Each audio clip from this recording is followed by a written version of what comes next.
12 e 12 anni dopo assieme all'amica Luna non si sa se è sfortuna che vive ancora lì. Oh,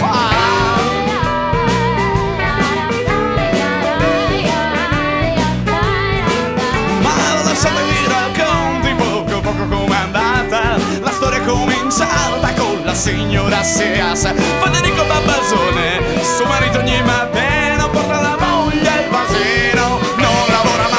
Oh, bellas, bellas mariposas. Oh, bellas, bellas mariposas.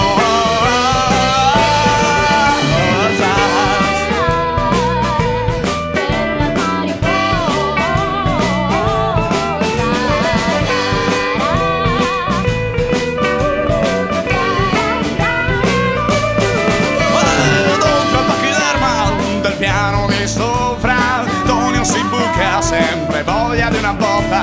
Papà che si folaga alle 5 del mattino, Luisella si è fissata, ha bagnato il vestitino.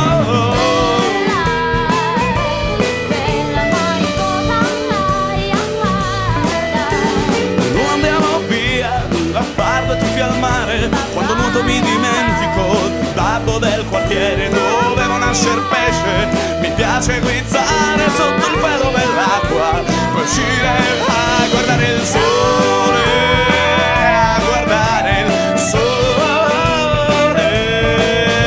Oh, bellas, bellas mariposas. Oh, bellas, bellas mariposas.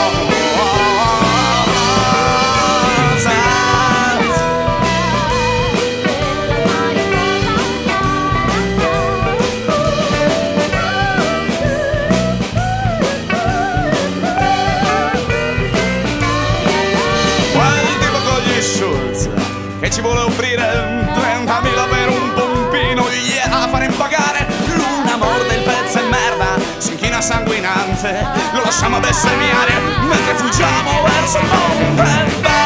Bellas,